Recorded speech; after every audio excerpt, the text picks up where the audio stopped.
चारा क्यों नहीं खा रही?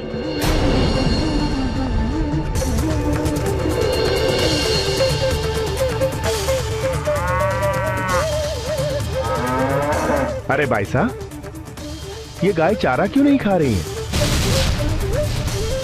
जबकि ये तो हरा भरा चारा है। ये गाय भी चारा नहीं खा रही है। कोई भी गाय चारा नहीं खा रही है। आखिर बात क्या है? कोई बात नहीं भाई साहब, लगता है नई जगह है, इसीलिए हिचकिचा रही हैं। हमें कोशिश करते रहना चाहिए।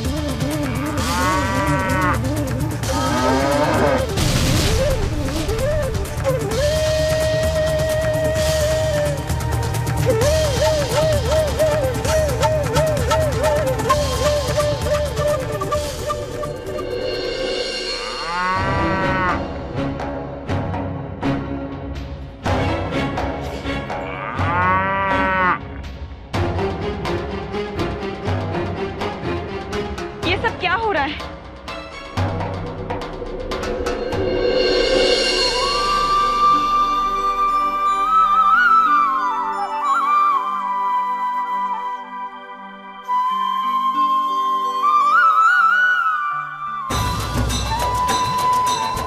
अरे ये गाय कहाँ भागी जा रही है? कोई पकड़ो इन्हें!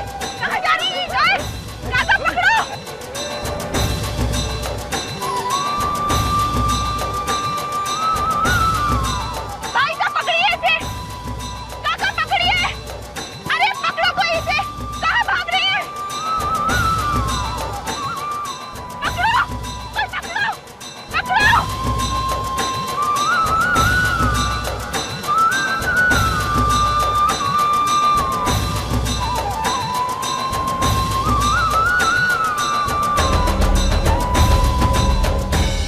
जा रही थी।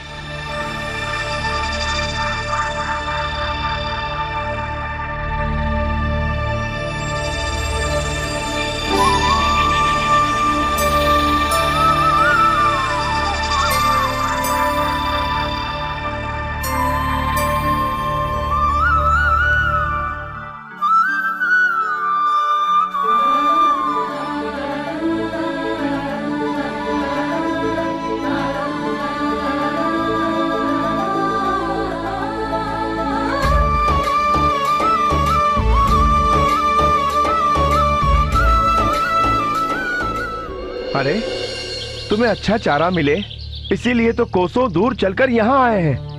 अरे चारा क्यों नहीं खा रही हैं? खाना। अभी भी नहीं खा रही? नहीं भाई साहब, ये सब क्या हो गया इन्हें? चारा क्यों नहीं खा रही? मैं खिलाता हूँ।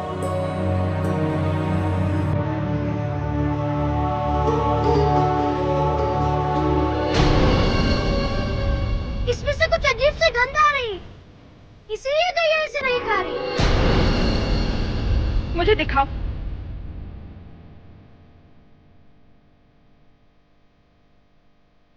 गंध तो आ रही है और बहुत ही विचित्र गंध है।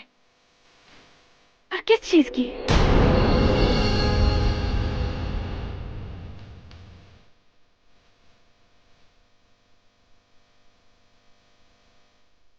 ये देखो, बोरी से भी ऐसी गंध आ रही है जैसी घास से। दोनों की गंध एक ही है। दीजिए भाई।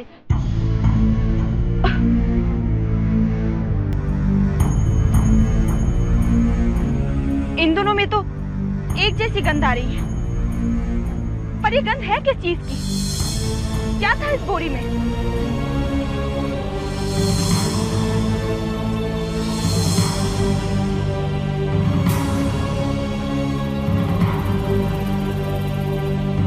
अरे ये तो विष की गंध है। क्या? जो आवारा जानवरों को जंगल में खत्म करने के काम में लाया जाता है। पर ये जहर, ये किसने छिड़का यहाँ? कौन है वो? मैं जानती हूँ कि ये किसने किया है और क्यों। पर आप सब घबराइए नहीं, मैं उसे उसके षड्यंत्र में सफल नहीं होने दूंगी।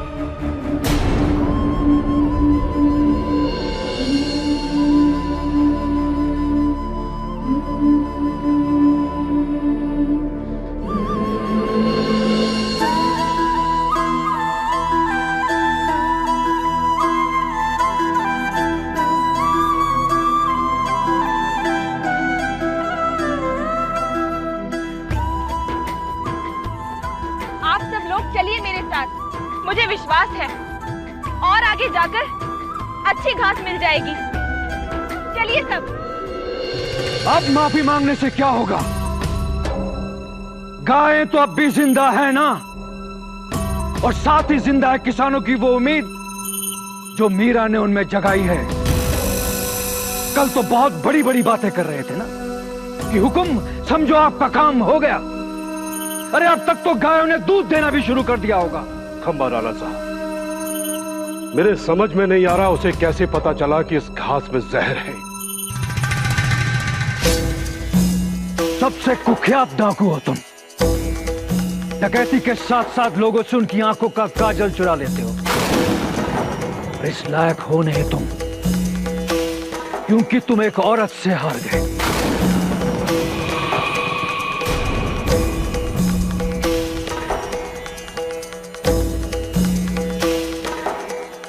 मेरी बात मानो,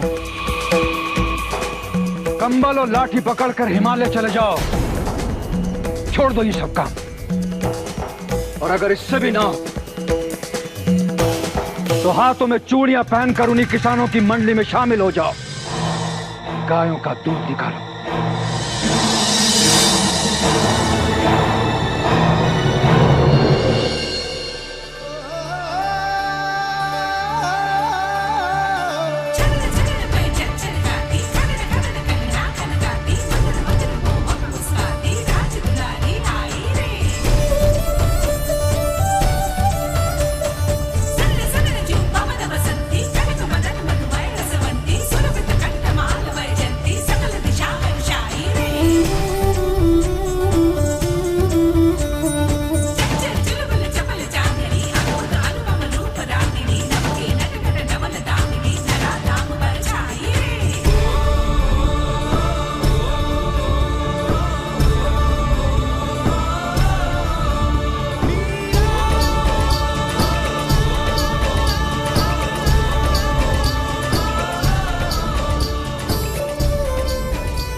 काम का पहला दिन है। ये दूध हमें आसपास के गांव में अभी बेचने जाना होगा। रामजी काका, बैलगाड़ी तैयार करवाइए, मैं खुद जाऊंगी। जी, हम शीदोपुर से ही शुरुआत करेंगे। मीराबाई की जय, मीराबाई की जय, मीराबाई की जय। मीराबाई, तुम्हारी मौत मेरे ही हाथों लिखी है। तुम्हारे ही कारण चित्तौड़ के सबसे बड़े डकैत को राणा साहब के सामने अपमानित होना पड़ा है। अब तुम्हारी मौत के बाद ही मेरा सम्मान वापस लौटेगा।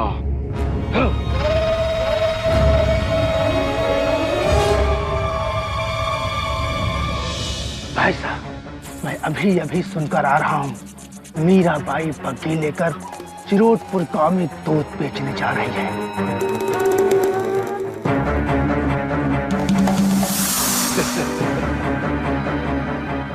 इस हथियार की नोक में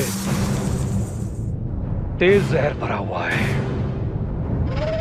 जैसे ये हथियार मीरा को स्पर्श करेगा, इसके एहसास से पहले ही वो मौत की गोद में हमेशा हमेशा के लिए सो जाएगी। अरे तुम मेरा यहां इंतजार करो, मैं उस मीरा को भगवान तक पहुंचा कर आता हूं।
मीराबाई, मैं तुझे इतनी आसानी से नहीं छोड़ूंगा।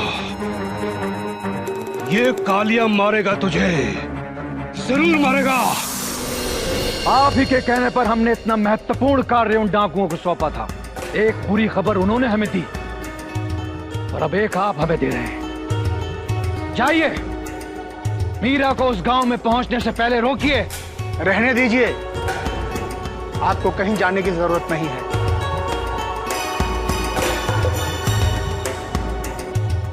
आपके रास्ते का कांटा मीरा को भाई ने खुद मारने गए हैं और उसे रास्ते में ही खत्म कर देंगे। मीराबाई कभी उस गांव में वापस नहीं लौट पाएगी। अच्छा, तो आपके भाई जी मीरा देवी को रास्ते में ही खत्म कर देंगे? भाई जी पूरी तैयारी करके गए हैं और मीराबाई का शव लेकर ही लौटेंगे।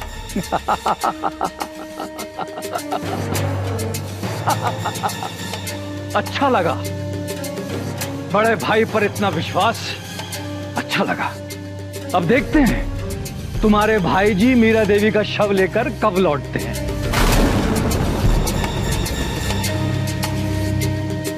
और अगर ऐसा सच हुआ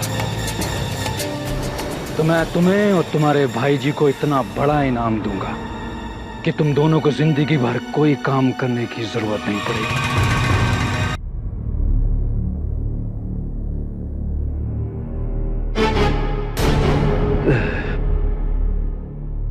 लगता है आप लोग यहां से आगे जा रहे हैं। कृपा करके मुझे इस बैलगाड़ी में बिठाकर शिरोडपुर गांव तक पहुंचा दीजिए। तो क्या है कि आज धूप भी ज्यादा है और मुझसे चला भी नहीं जाता।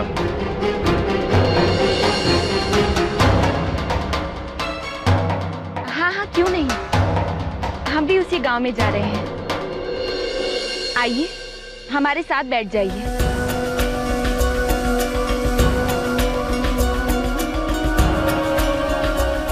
भगवान आप लोगों का भला करे। चलिए।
क्षमा कीजिए बाबा, वो बैलगाड़ी के पहिए के नीचे पत्थर आ गया होगा। आप चलिए।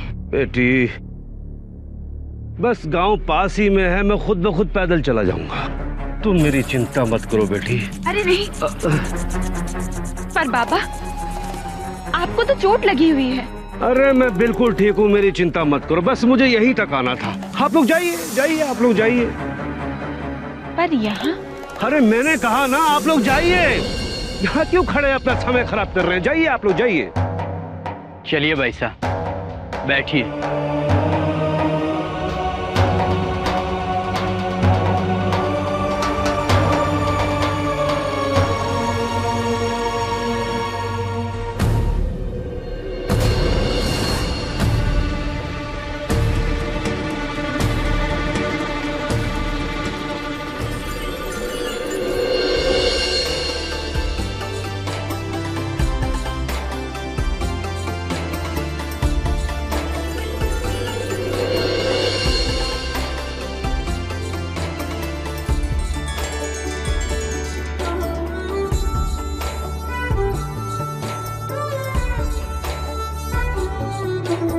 घनी खम्मा।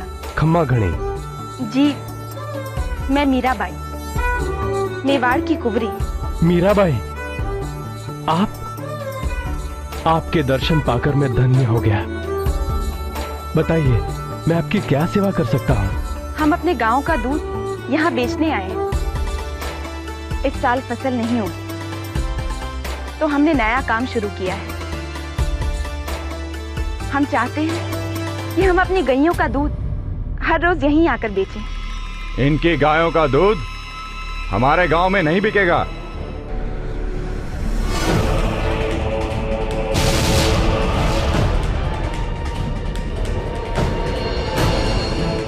यहां सिर्फ मेरी गायों का दूध बिकता है। अपनी गायों का दूध लो और निकल जाओ यहां से। ये मेरा आदेश है, गांव के ठाकुर का आदेश।